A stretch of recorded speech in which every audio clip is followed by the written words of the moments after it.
How's it going, everybody? Thanks for tuning in. Today I want to talk about DigiByte, and I have some pretty interesting information to share with you. So let's get right into the meat and bones of the first half of this video. This article right here I think is a pretty good way for us to set up exactly the certain points that I'm going to be really just driving home in a lot of the different observations that I have and certain predictions about where we're going to be seeing cryptocurrency going. And it's very interesting to see, first of all, what we have happening right now. I think Bitcoin optimism is at a very interesting point right now. I think that people have sort of, as far as watching all the different global events that we've been witnessing occurring over the past 6 months, and really these past few years have been very much, ever since 2017, I think that at this point people have had their disillusions, the bubbles popped, and people are certainly at a point now where they're really ready for cryptocurrency. And I think that it's really one of the biggest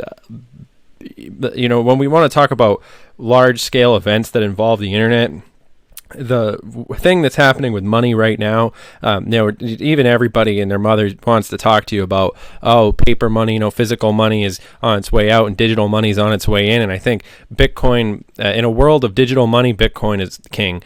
So we have, as the Fed nears inflation Rubicon, an analysis see 50K Bitcoin in play. The Federal Reserve appears ready to pursue yet another untested strategy that could ultimately boost inflation, that's I think the key word right here, what we need to talk about now, and possibly the dollar losing value means basically, who knows if a world where we have a $50,000 Bitcoin evaluation, for all we know, you could have the same amount of spending power with 50K USD as you might with whatever Bitcoin's priced at right now, 11,000. It's a scary thought, but it is one that we do need to take into consideration when we think about. That sort of is very much an interesting way to look at it. This article goes on to say the Fed is preparing to effectively abandon its strategy of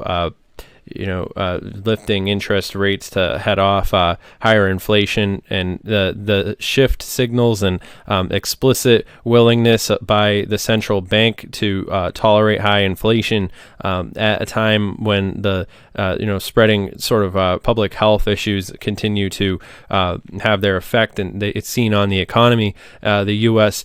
Unemployment rate stands at 11%, a level not yet witnessed since the early 1940s until this year. The Fed's extra loosening of monetary policy can help support price for Bitcoin, which cryptocurrency speculators have been saying, this could serve as a effective hedge against inflation, similar to gold, which is interesting point for Bitcoin to be. But when we look at this quote right here, as more investors look to quote digital gold as an inflation hedge in an increasingly digitized world amidst unprecedented printing, the cryptocurrency research, of course, says we know that it won't take much for an institutional allocation until 50K Bitcoin is back on the table. It translates in one humble cryptocurrency YouTuber's opinion, my own would be hodl, is what I see, and hear and understand when I look at things like that.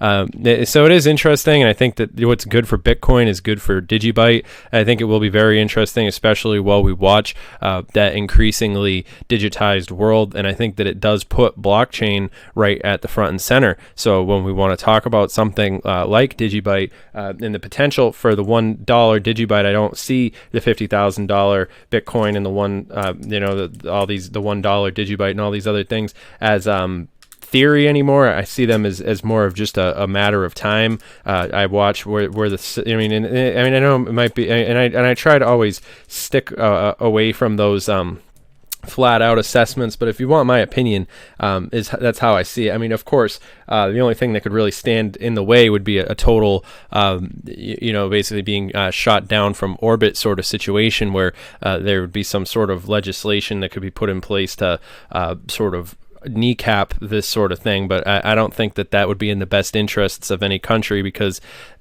the fact of the matter is, you look at places like Singapore, all these other, speaking candidly for a moment here, Singapore is a great example of a place in the world where we've seen basically cryptocurrency being able to be on, go its own route and essentially perform in its own way. We have to understand that the Western world isn't the center of the world. It's not the world power that it once was when we were watching like a post World War II sort of scenario where the world was more heavily dependent upon fossil fuels and all these things. We're sort of reaching a pivotal point now where it's going to be computing power. When we talk about computing power and we bring up Bitcoin and blockchain, and of course I would say that, we talk about a better, for lack of a better word, a quote unquote better Bitcoin.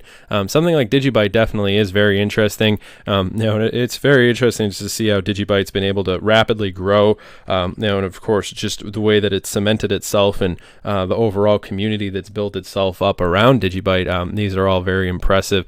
Speed, security, and true decentralization, if they are things that do matter to you. And I think that the average person still can go to the bank and can still consume and regularly, and doesn't have an ear for this sort of thing. I understand how I understand how the layman might perceive these things outside of our own echo chamber, because they seem so obvious to our community, which is another reason why I'm happy to be able to interact with this great community that we've built on this channel. All these people who are so well read when it comes to these things, because you can obviously tell right off the bat when you talk to anybody about cryptocurrency how many, if they're a noob, if they're a first year, if they hopped on board during 2017 and bought a $20,000 Bitcoin, and they're still just waiting for the price action to go a certain direction.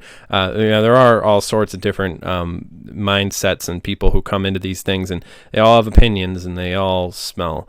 Let me know in the comments, what part of the world you guys are actually watching this from, what your opinion is, and when you actually started to take cryptocurrency into consideration and do research about these things. And I think, it is important to spread DigiByte awareness.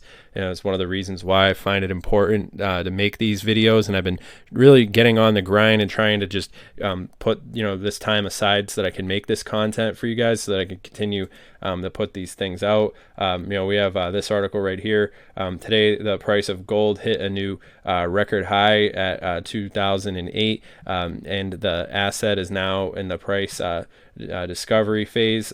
It's interesting to see precious metals, and this quote right here is interesting as well. The price of gold is now above $2,000 per ounce for the first time ever. For now, the significance of the dollar's record low is lost on the vast majority of investors, but as $1,000 milestones fall like dominoes, the gravity of the problem will be more widely apparent.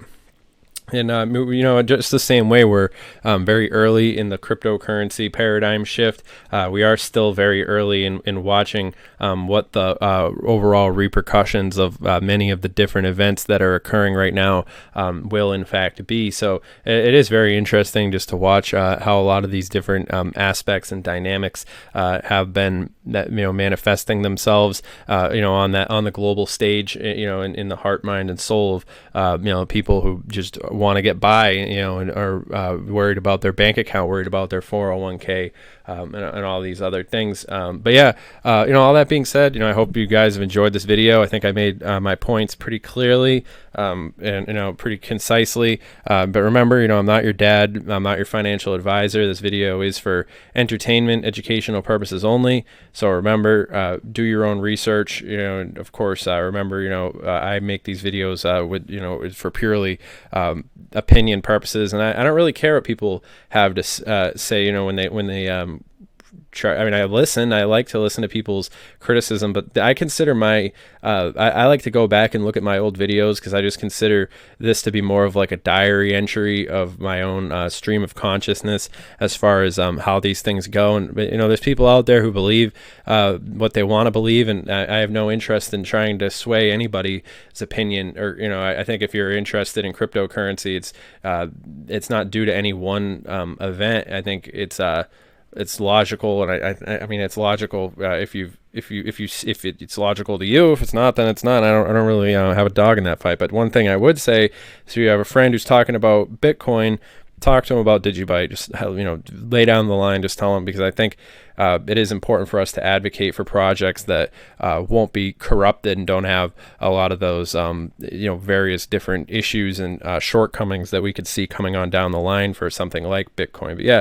all that being said, I hope you guys have enjoyed this video. I'll see you guys in the next one. Have a good one.